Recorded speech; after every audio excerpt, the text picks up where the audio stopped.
MNS Telangana ఉద్యమంలో పాల్గొన్న నిజమైన ఉద్యమకారులకు రాష్ట్ర ప్రభుత్వం న్యాయం చేస్తోందని ఎమ్మెల్సీ ప్రొఫెసర్ కోదండరాం అన్నారు. తెలంగాణ ఉద్యమకారుల ఫోరం అధ్యక్షుడు చీమ శ్రీనివాస్ అధ్యక్షతన హైదరాబాద్లోని ప్రెస్ బషీర్బాగ్ ప్రెస్ క్లబ్ లో నిర్వహించిన సదస్సులో ఆయన మాట్లాడారు. తెలంగాణ రాష్ట్ర సాధనలో ప్రజలందరికీ భాగస్వామ్యం ఉన్నప్పటికీ ఒక వ్యక్తి వల్లే తెలంగాణ వచ్చినట్లు అప్పటి బీఆర్ఎస్ ప్రభుత్వం ప్రచారం చేసిందని ఆరోపించారు. 10 ఏళ్లుగా ఉద్యమకారుల ప్రస్తావన ఉనికి లేకుండా ప్రయత్నాలు జరిగాయని విమర్శించారు. ప్రస్తుత కాంగ్రెస్ ప్రభుత్వం ఉద్యమకారుల గుర్తింపునకు కమిటీ ఏర్పాటు చేసిందన్నారు. నిజమైన ఉద్యమకారులను గుర్తించే ప్రక్రియ కొనసాగుతోందని తెలిపారు. జూన్ 4న జరిగే అఖిలపక్ష సమావేశంలో ఉద్యమకారులతో కూడా కమిటీ చర్చలు జరుపుతుందని, అనంతరం విధి విధానాలను ఖరారు చేస్తామని కోదండరాం వెల్లడించారు. ఈ సదస్సులో మాజీ ఎమ్మెల్సీ రాములు నాయక్, కమిటీ సభ్యులు మోతే శోభన్ రెడ్డి, జ్యోతిరెడ్డి, ఐలయ్య యాదవ్, సంజీవారెడ్డి, రజనీకాంత్, దయానంద్, జగన్ యాదవ్, శీలం స్వామి, కొట్టేశేఖర్, ఆనంద్, భూపాల్, ఐల ప్రసన్న, అనంతలక్ష్మి, అంజయ్య, అశోక్ తదితరులు పాల్గొన్నారు.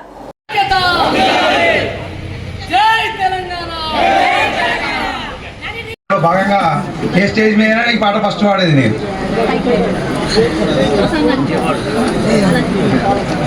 తెలంగాణ తల్లి గురించి ఒక 2 నిమిషాలు. తెలంగాణ నిలుదలుచుకుంటే, తెలంగాణ నిలుదలుచుకుంటే ప్రాణమెల్లి పోతుంది తల్లి, ప్రాణమెల్లి పోతుంది తల్లి. అవా అవ్వ నువ్వు నా కాదికొస్తే ఆత్మ చచ్చి పోతుంది తల్లి. ఎడ మీద పారె నదులెన్నో, ఒంటి నిండా ఒదిగే నిధులెన్నో, ఎండి ఉన్నా ఏమి లేనట్టు, ఎండి ఉన్నా ఏమి లేనట్టు, ఎండిపోయిన వేడైనట్టు నత్త గుల్లల నడకవే తల్లి. తెలంగాణ తెలంగాణ తెలంగాణ నిన్ను తలుచుకుంటే ప్రాణం వెళ్ళి పోతుంది తల్లి. Thank you. మీరు చాలా పెద్ద మంది మర్చిపోయారు. శ్రీ పొన్నం ప్రభాకర్ గారు, వారు మంత్రివర్యులు, కరీంనగర్ మా గడ్డనే, వారికి ప్రత్యేక కృతజ్ఞతలు, ధన్యవాదాలు. అద్దంకి దయాకర్ గారు, వారితోటి మేము కూడా ఉద్యమంలో పాల్గొన్నాం, కలిసి కష్టపడ్డాం. వారికి ఉద్యమకారుల గురించి మొత్తం తెలుసు. ఇక శ్రీరాములు నాయక్ గారు, శోభన్ రెడ్డి గారు, వారికి కూడా ప్రత్యేక ధన్యవాదాలు తెలియజేసుకుంటున్నా. అన్న మీరు ఈ కమిటీ వేసి కాలయాపన చేయకండి దయచేసి. అందరం కడుపులు చేత పట్టుకొని తిరుగుతున్నాము. ఇవాళ ఇంతమంది మేము ముందుకు వచ్చినాము అంటే ఎంత ఆవేదనతోటి ఉన్నామో, ఎంత బాధతోటి ఉన్నామో ఒక్కసారి ప్రభాకర్ గారు మీరు ఆలోచించండి. రేవంత్ రెడ్డి గారు, ముఖ్యమంత్రి గారు, మీరు మా గురించి పట్టించుకుంటే బాగుంటుందని 1000 దండాలు పెడుతున్నా. నేను జ్యోతిరెడ్డి, ఉద్యమకారుల ఫోరం మహిళా అధ్యక్షురాలు. చాలా విషయాలు మీతో మాట్లాడినా, కొత్తగా 2 విషయాలు మీకు చెప్పి నేను ముగిస్తా. మొదటి విషయం ఏంటంటే, తెలంగాణ రాష్ట్ర సాధనలో ప్రజలందరి భాగస్వామ్యం ఉన్నప్పటికీ, మనలాంటి వాళ్ళందరూ దీంట్లో పోరాటంలో పాల్గొన్నప్పటికీ కూడా ఒక 10 సంవత్సరాల పాటు అసలు మన ఊసే లేదు, మన ప్రస్తావనే లేదు, అసలు మన ఉనికికి సంబంధించిన విషయాన్ని కూడా అంగీకరించలేదు. ఒక్క వ్యక్తి వల్లనే తెలంగాణ వచ్చింది, మిగిలిన వాళ్ళ పాత్ర అంతా కూడా అబద్ధమే అన్న రీతిలో ప్రభుత్వం వ్యవహరించింది. ఇది చాలా అన్యాయమైనటువంటి పద్ధతి. దీన్ని మన అందరం కూడా తీవ్రంగా ఖండించాలి. ఇవాళ మనం ఏమంటున్నామంటే, ప్రజలందరి భాగస్వామ్యంతోనే తెలంగాణ వచ్చింది. అనేక మంది ప్రాణాలు త్యాగం చేసినారు, బలిదానాలకు పాల్పడ్డారు, గాయపడ్డారు. వారి పోరాట స్ఫూర్తి వల్ల తెలంగాణ వచ్చిందని మనం చెప్తున్నాం. ఆ పోరాడిన ప్రజలకు గుర్తింపు, గౌరవం అనేది ఇలా ప్రభుత్వం అంగీకరించి వాళ్ళని గుర్తించడానికి ఎటువంటి గౌరవం చేయాలి అనే విషయాన్ని నిర్ణయించడానికి కమిటీ వేసింది. నిన్ననే కమిటీ మొదటి సమావేశం జరిగింది. అధికారులతో సమాచార సేకరణకు అనుసరించవలసిన పద్ధతుల గురించిన విషయాలు మాట్లాడటం జరిగింది నిన్న. ఆ విషయాల్లో వాళ్ళు ప్రధానంగా సమాచారం ఎట్లా సేకరించవచ్చు వాళ్ళు సూచన చేసిండ్రు. కమిటీ అభిప్రాయాలు కూడా తెలియజెప్పింది వారికి. అది నిన్న జరిగినటువంటి చర్చ. ఈ ప్రక్రియ ముందుకు సాగుతుంది. ఆలస్యం కాకుండా 4వ తారీఖు నాడే అఖిలపక్ష సమావేశం కూడా పెట్టాలని, ఆ తర్వాత ఉద్యమకారులతో కూడా మాట్లాడాలని చెప్పి అనుకోవటం జరిగింది. అందరితో మాట్లాడిన తర్వాతనే విధి విధానాలు అంటే క్రైటీరియాను నిర్ణయం చేసి మరి ఉద్యమకారుల గుర్తింపు ప్రక్రియను ప్రారంభిస్తారు. అది తప్పకుండా ఆగకుండా సాగుతుందని ఈ సందర్భంగా తెలియజేస్తూ నాకు ఈ అవకాశం ఇచ్చినందుకు కృతజ్ఞతలతో సెలవు. దీన్ని పూర్తిగా పాడతారా లేదా అనేది తర్వాత విషయం. ఇప్పుడు ముందైతే పాడుతున్నా. వ్యక్తి కాదు సీనన్న మహాశక్తి అతడు, మహాశక్తి అతడు. అంచెలంచెలుగా ఎదిగినట్టి ఆని ముత్యమతడు, మన ప్రాణనేస్తమతడు. ఆని ముత్యమతడు, మన ప్రాణనేస్తమతడు. వ్యక్తి కాదు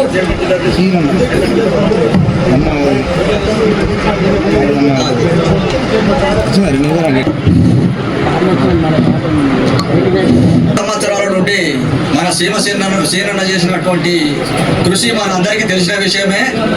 కాబట్టి సీనన్న లేకపోతే మనమంతా లేము. మన కుటుంబం అనేది సీనన్న కుటుంబం. ఇది ఎవరిదో కాదు, సీనన్న కుటుంబం. ఆ కుటుంబం వాళ్ళ సీనన్న వల్లనే ఈరోజు మనమంతా ఇక్కడ ఒక వేదిక మీద నువ్వని, నేనని, అన్నని, తమ్మని, అక్కని, చెల్లని మాట్లాడుకుంటున్నాం. కాబట్టి ఇది సీనన్న కుటుంబం. కాబట్టి ఇప్పుడు సీనన్న మీద ఒక గీతం. నా పేరు నూనె రాజేశం, కవి, రచయిత, సోషల్ వర్కర్, తెలంగాణ ఉద్యమకారుల ఫోరం రాష్ట్ర ఉపాధ్యక్షుడు. సీనన్న మీద ఇప్పుడు ఒక పాట. వ్యక్తి కాదు సీనన్న మహాశక్తి అతడు, మహాశక్తి అతడు. అంచెలంచెలుగా ఎదిగినట్టి ఆని ముత్యమతడు, మన ప్రాణనేస్తమతడు. వ్యక్తి కాదు సీనన్న మహాశక్తి అతడు, మహాశక్తి అతడు. డాక్టరుగా వ్యాధులను నయము చేశాడు, దళిత బహుజనులకు అండ నిలిచాడు. డాక్టరు వృత్తికే వన్నె తెచ్చాడు, దైవ సమానుడుగా పేరు పొందాడు. దైవ సమానుడుగా పేరు పొందాడు. వ్యక్తి కాదు సీనన్న మహాశక్తి అతడు, మహాశక్తి అతడు. అంచెలంచెలుగా ఎదిగినట్టి ఆని ముత్యమతడు, మన ప్రాణనేస్తమతడు. వ్యక్తి కాదు సీనన్న మహాశక్తి అతడు. అంతటితో ఆగక ఆలోచన చేశాడు, తెలంగాణ వాదుల ఇబ్బందులు చూశాడు. తప్పనిసరి పరిస్థితిలో పోరము నెలకొలిపాడు. ప్రభుత్వ నాయకులను ప్రశ్నించసాగాడు, ప్రభుత్వ నాయకులను ప్రశ్నించసాగాడు. వ్యక్తి కాదు సీనన్న మహాశక్తి అతడు, అంచెలంచెలుగా ఎదిగినట్టి ఆని ముత్యమతడు, మన ప్రాణనేస్తమతడు. విద్యార్థి దశలోన ఉద్యమాలు చేశాడు, వీరుల త్యాగాలను కళ్ళార చూశాడు. ఉద్యమాలు చూసి చెలించిపోయాడు, ఉద్యమమే ఊపిరిగా తాను జీవించాడు.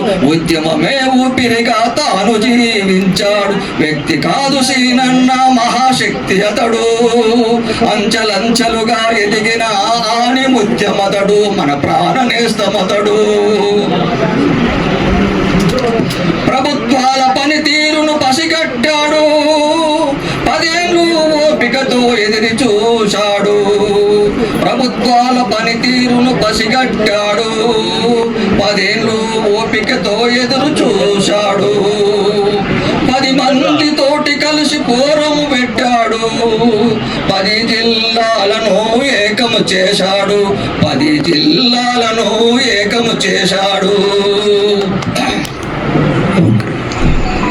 9 ఏళ్ళు తెలంగాణ పోరు సాగించాడు, తెలంగాణ వాదాన్ని తెరపైకి తెచ్చాడు. తెలంగాణ ప్రభుత్వాన్ని కళ్ళు తెరిపించాడు, తెలంగాణ వాదులకు తాను దేవుడయ్యాడు. తెలంగాణ వాదులకు తాను దేవుడయ్యాడు. వ్యక్తి కాదు సీనన్న మహాశక్తి అతడు, మహాశక్తి అతడు. ధన్యవాదాలు తెలియజేస్తున్నాం, అభినందనలు తెలియజేస్తున్నాం. 4వ తీర్మానంగా ఈ కమిటీ సభ్యులు ప్రధానంగా ఉద్యమకారుల కోసం పనిచేస్తున్న సంఘాలతో చర్చించాలి. వాళ్ళు మేము రాజకీయ నాయకులతో చర్చిస్తాం 4వ తారీఖుని గవర్నర్ సార్ కూడా ప్రకటించింది, కానీ మీరు చర్చించుకోండి కానీ మాకు అభ్యంతరం లేదు. కానీ ఈ రాజకీయ పార్టీలు అయితే ఉద్యమకాల కోసం కొట్లాడలే, అవునా కదా? కొట్లాడుకుంటే మన ఉద్యమకాలం మన కోసం మనం కొట్లాడుకున్నాం. ఆ రాజకీయ నాయకులు వాళ్ళ పదవుల కోసం వాళ్ళు కొట్లాడుకుంటారు, మంత్రి పదవుల కోసం కొట్లాడుకుంటారు, ఎమ్మెల్సీ పదవుల కోసం కొట్టారు. కాబట్టి మీరు చర్చించాల్సిందే ఉద్యమ సంఘాలతో చర్చించాలని 4వ ప్రతిపాదన పెడుతున్నాం. అదేవిధంగా రేవంత్ రెడ్డి గారు కూడా ఉద్యమకాల సంఘాలతో చర్చించాలా వద్దా? ఇది 5వ తీర్మానం. అదేవిధంగా ప్రతి ఉద్యమకాన్ని గుర్తించాలి. ఈరోజు కేసులు అంటున్నారు, జైలు పోయిన అంటారు, మేము గౌరవిస్తున్నాం, ఎఫ్ఐఆర్ ఉన్నారు గౌరవిస్తున్నాం. వాటితో పాటు ఉద్యమంలో ఎవరైతే పనిచేసారో ప్రత్యక్షంగా అదేవిధంగా ఉద్యమ జీవితంగా పనిచేసే వాళ్ళ చాలా మంది ఫోటోలు ఉన్నాయి, ప్రెస్ నోట్లు ఉన్నాయి, వాళ్ళ యొక్క సాక్ష్యాలతో ప్రతి నిజమైన ఉద్యమకాన్ని గుర్తించాలని 5వ తీర్మానం చేస్తున్నాం. అదేవిధంగా ఇది ఇంకో ప్రధాన తీర్మానం ఏంటంటే ఈ యొక్క కాలయాపన చేయొద్దు. ఇప్పుడు కమిటీ ఏర్పడే దాదాపు 4 రోజులు కావస్తుంది. మీరు ఇప్పటికే 2.5 years అయిపోయింది. మీరు ఇంకా కమిటీ అని కాలయాపన చేస్తే అది గత కేసీఆర్ క్షమించలేమేమో, ఇప్పుడు రేవంత్ రెడ్డి కూడా క్షమించేది లేదు. ఆ హెచ్చరిక కూడా చేస్తున్నాం. చేద్దాం అవుతా, ఎందుకంటే మనము 2 నెలల లోపే ఉద్యమకాలను గుర్తించి అమలు ప్రారంభించాలి. కాబట్టి వెంటనే కాలయాపన చేయకుండా 2 నెలల హామీలు అమలు ప్రారంభించాలని చెప్తున్నాం. అదేవిధంగా ప్రధానంగా మన ఫోరాన్ని బలోపేతం చేసుకుందామని 7వ తీర్మానం కూడా పెడుతున్నాం. ఎందుకంటే రేపు ప్రతి గ్రామంలో ఉన్న నిజమైన ఉద్యమకాడికి న్యాయం జరగాలి. ఇలా మన ఫోరం గత 9 సంవత్సరాలుగా చేస్తున్న ఉద్యమాల ఫలితంగానే ఈరోజు కమిటీ ఏర్పాటైంది. ఈరోజు చాలామంది అడౌట్ చేస్తున్నారు. నిన్నటిదాకా ఉద్యమకాలను మర్చిపోయిన వాళ్ళు, నిన్నటిదాకా వివిధ రాజకీయ పార్టీలో పనిచేసిన వాళ్ళు, నిన్నటిదాకా వాళ్ళ సంఘాన్ని కూడా మర్చిపోయిన వాళ్ళు ఈరోజు వచ్చి పదవులు అనిపించిన వాళ్ళు వచ్చి ఈరోజు మనకంటే ఎక్కువ అడౌట్ చేస్తున్నారు. కొంత చూస్తుంటే బాధ అనిపిస్తుంది, కొంత చూస్తే నవ్వు వస్తుంది. మరి వీళ్ళంతా ఎక్కడ పోయిరమ్మా? నిన్నటిదాకా ఎక్కడ కనపడలే కదా. ఎందుకంటే ఫస్ట్ మేము జిల్లాకి పోతే 5-6 కూడా వచ్చేటోళ్ళు, అంటే మొట్టమొదటికి ప్రారంభించినప్పుడు. మరి అప్పుడు పెద్ద ఉద్యమ నాయకులు ఎక్కడ పోయారు? మరి ఈరోజు వచ్చి మేము పెద్ద ఉద్యమ నాయకులు అంటున్నారు.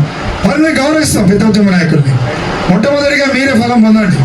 కానీ ఈరోజు వచ్చి మళ్ళీ పోరాటం చేస్తున్న సంఘాలని హైజాక్ చేద్దామంటే మాత్రం చూస్తూ ఊరుకునేది లేదు. కాబట్టి మనందరం కూడా నిర్మాణాలను బలోపేతం చేసుకుందాం. అదేవిధంగా ఇంకో ప్రధానంగా ఈరోజు ఒక స్టీరింగ్ కమిటీని కూడా ఏర్పాటు చేద్దాం అనుకుంటున్నాం. ఎందుకంటే ఈ యొక్క కేకే కమిటీ అమలు కోసం, అదేవిధంగా రేపు మన కార్యాచరణ కోసం స్టీరింగ్ కమిటీ ఉంటే ఆ స్టీరింగ్ కమిటీలో ఎక్కువ మంది సీనియర్సే ఉంటారు. 50 years పైన ఉన్న వాళ్ళే స్టీరింగ్ కమిటీలో పెడదామని భావిస్తున్నాం. మీరందరూ ఓకే అంటే కూడా నేను పేరు ప్రతిపాదిస్తున్నాం. మీరు ఓకే అంటే దాన్ని కూడా మనం ఆలోచించండి.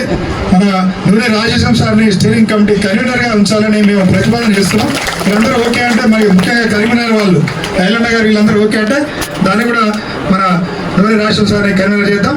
ఆయన కింద దాదాపు ప్రతి జిల్లా నుండి 3 తీసుకొని ఒక 100 మంది సభ్యుల్ని మన స్టీరింగ్ కమిటీలో పెట్టుకుందాం. వాళ్ళు కార్యాచరణ ఇస్తారు మనకి. కాబట్టి అదేవిధంగా కేవలం ఉద్యమకాల కోసమే తెలంగాణ ఉద్యమకాల ఫోరం ఏర్పాటు కాలేదు. ఈరోజు మన మీద ప్రధాన బాధ్యత ఉన్నది. ఈరోజు ఆ రోజు ప్రొఫెసర్ జయశంకర్ సార్ అన్నట్టు తెలంగాణ రాష్ట్రం రాగానే అన్ని సమస్యలు పరిష్కారం కావు, మళ్ళీ మన ఉద్యమం చేయాల్సి ఉంటుంది. కాబట్టి ఆ రోజు హెచ్చరిక చేసిండు. కానీ మనందరం తెలంగాణ వచ్చింది కదా, భౌగోళిక తెలంగాణ వచ్చింది, కేవలం భౌగోళిక తెలంగాణ వచ్చింది. మనం ఏమనుకుంటే తెలంగాణ వచ్చింది కానీ పని లేదనుకున్నాం. కానీ మరి 10 సంవత్సరాలు ఉద్యమకాలు ఎట్లా నిర్లక్ష్యం కాబట్టి మనం చూస్తున్నాం. ఈరోజు సీమాంధ్ర ఆధిపత్యం ఎక్కడ తగ్గలేదు. నిన్నగాక మొన్న సీమాంధ్ర నాయకుల వ్యాఖ్యలు కూడా చూస్తున్నాం. మరి ఒక నాయకుడు అయితే తెలంగాణ పదం లేదని ఒక టీడీపీ నాయకుడు అంటాడు. ఇట్లా అనేక మంది, పవన్ కళ్యాణ్ అయితే అనేక మంది ఇంకా తెలంగాణ మీద కుట్రలు వేస్తారు. కాబట్టి ఈరోజు ఉద్యమకాల కోసం కొట్లాడిన సంఘంగా రేపు మనం సామాజిక ప్రజాస్వామిక తెలంగాణ కోసం, తెలంగాణ పునర్నిర్మాణం కోసం, తెలంగాణ అస్తిత్వం కోసం బలమైన ప్రజా సంఘంగా కొనసాగాలని 8వ తీర్మానం ప్రవేశపెడతాం. చేద్దాం అవుతాం. అదేవిధంగా ప్రజాస్వామ్యం అంటే కేవలం ధనస్వామ్యంగా మారిపోయింది నేడు. కాబట్టి ఆ ప్రజాస్వామ్యాన్ని కూడా మార్పు కోసం మనం పనిచేయాల్సిన బాధ్యత మన మీద ఉంటుంది. కాబట్టి మనందరం కూడా దానికోసం చేద్దాం. కూడా మరి ముఖ్యంగా త్వరలోనే రేపు వీళ్ళ కార్యాచరణ ప్రారంభంగానే వేలాది మందితో రేవంత్ రెడ్డి గారికి, పొన్నం ప్రభాకర్ గారికి కృతజ్ఞతా సదస్సు పెట్టామని, దాన్ని రేవంత్ రెడ్డి గారిని ఆహ్వానించి చేద్దామని ఇంకో ప్రధానంగా తీర్మానం చేస్తున్నాం. అదేవిధంగా ఈరోజు ప్రభుత్వం చేస్తున్నటువంటి పథకాలను కూడా మనం కొంత ప్రజలకు తీసుకెళ్లాల్సిన బాధ్యత పౌరులుగా మన మీద ఉంటుంది. ప్రభుత్వం ఏమైనా వ్యతిరేకం చేస్తే దాన్ని విమర్శిస్తాం. కానీ ప్రజలకు ఉపయోగపడే కార్యక్రమాలు చేస్తున్నప్పుడు ఒక ప్రజా సంఘంగా మనం కూడా ప్రభుత్వానికి సానుకూలంగా ఉండాల్సిన బాధ్యత ఉంటుంది. రేపు ఉద్యమకారులకి లాభం జరగాలన్నా ఈరోజు చాలామంది ఉద్యమకారులు ప్రభుత్వం వ్యతిరేకంగా ఉన్నారనే అభిప్రాయం కలిగించడం కోసం కొన్ని కార్యక్రమాలు కూడా ఈ మధ్య చేయడం జరిగింది. చెలో సెక్రటరియట్, చెలో అసెంబ్లీ, గాంధీ భవన్ ముందు భిక్షాటన, అంటే చిల్లర కార్యక్రమాలు చేయడం జరిగింది. గత 2 నెలల నుంచి పొన్నం ప్రభాకర్ గారు ప్రతి వారానికి వచ్చే స్టేట్మెంట్ ఇస్తాడు, కమిటీ ఏర్పాటు చేస్తాడు. కానీ మన వాళ్ళు కొంతమంది రాజకీయాలు చేద్దామని రాత్రి నాయకులు కావాలని ఒక పిడికాడు మంది లేరు, చెలో అసెంబ్లీ అంటారు. వాళ్ళు చెలో అసెంబ్లీ అని ఇట్లా పడుకుంటారు, మన ఫోరం నాయకులు తీసుకుని అరెస్ట్ చేస్తారు. చెలో సెక్రటరీ అంటారు, మనల్ని అరెస్ట్ చేస్తారు. నేను గత 25 సంవత్సరాలు మా ఇంటికి ఎప్పుడు పోలీసు రాలే. సడన్గా 3 ఎస్ఐలు వచ్చారు, ఏది మీరు పిలుపునిచ్చినట్టే సరే మాకేం తెలియదని మేము అంటాం. లేదు రావాలి, మీరు సీఎం ఇల్లు ముట్టడి చేసిరంట అని మనల్ని అరెస్ట్ చేస్తారు. దాని మీద కూడా డీజీపీకి లేఖ ఇవ్వడం జరిగింది. కాబట్టి మనందరం కూడా ప్రభుత్వం ఇచ్చే సంక్షేమ పథకాలని మనం ప్రచారం చేయాల్సిన అవసరం ఉంటుంది. సరే, ఎవరు రాజకీయ పార్టీ వాళ్ళు చేసుకోండి, మాకు కాదనట్లేదు. కానీ ప్రభుత్వం మంచి చేస్తున్నప్పుడు మంచి అందాం, చెడు చేస్తున్నప్పుడు చెడు అని చెప్తాం అవుతా. అదేవిధంగా ఇంకా అన్నిటికంటే ప్రధానంగా మన ఉద్యమ చరిత్ర చిరకాలం రాబోయే తరాలకు తెలవాలంటే ఒక సినిమా ఉండాలి. మనకు సినిమా అయితే మనం ఎప్పటికైనా రేపు మన పిల్లలైనా చూసుకోవచ్చు, రేపు మన రాబోయే తరాలు మన మనవాళ్ళు కూడా చూసుకుంటారు. దానికోసం ఈ మధ్యనే మనము టఫ్ క్రియేషన్స్ అనే తెలంగాణ ఫిల్మ్ ఛాంబర్లో ఒక బ్యానర్ని మనము రిజిస్టర్ చేసినాం. మన వెంగళ భాస్కర్ గారు దానికి ఆయన ప్రొడ్యూసర్గా టఫ్ క్రియేషన్స్ ఉంటున్నాడు. ఈ సినిమాని మనం సాధారణ సినిమా హీరోలతోనూ హీరోయిన్లతో చేసేది కాదు. దీంట్లో హీరోలు కానీ అన్ని పాత్రలు కానీ మన ఉద్యమకారులే. ఇక్కడ ఉన్న వాళ్ళు ఎవరైనా నటిస్తామంటే ఫ్రీగా నటించవచ్చు. ఎందుకంటే ప్రతి ఉద్యమకారుడు కూడా సినిమాలు కనపడేటట్టు మనం ప్లాన్ చేస్తున్నాం. అదేవిధంగా అమరవీరుల చరిత్రని, మన ఉద్యమాల చరిత్రని, అదేవిధంగా సాగరహారం, మిలియన్ మార్చ్ ఇట్లాంటి చరిత్ర అన్నిటిని కూడా మరొకసారి మనము మన సినిమాలో చూపెట్టడానికి ప్లాన్ చేస్తున్నాం. ఈ వారంలోనే అది ప్రెస్ మీట్ పెట్టి టైటిల్ కూడా తెలంగాణ రాష్ట్ర సాధకులని టైటిల్ పెడుతున్నాం. దాన్ని కూడా ప్రారంభించబోతున్నాం. కాబట్టి ఈ అంశాల మీద అందరూ కూడా మాట్లాడండి. ఇంకా మీ సూచనలు ఉంటే చేయాల్సిందిగా కోరుకుంటూ, ఇప్పుడు మొట్టమొదటిగా మనందరూ కూడా భారతదేశం మహిళలను గౌరవించుకునే సంస్కృతి కాబట్టి ఈ యొక్క మొట్టమొదటి కార్యక్రమాన్ని మన రాష్ట్ర అధ్యక్షుడు జ్యోతిరెడ్డి గారు సభాధ్యక్షత వహించి, వాళ్ళతో పాటు మన మహిళా రాష్ట్ర మన నాయకుడు ఐలా ప్రసన్న గారు అక్క, అనంతలక్ష్మి అక్క, అదేవిధంగా నాగజ్యోతి అక్క, మంజుష గారు, జిల్లాల చైర్మన్లు, అదేవిధంగా రాష్ట్ర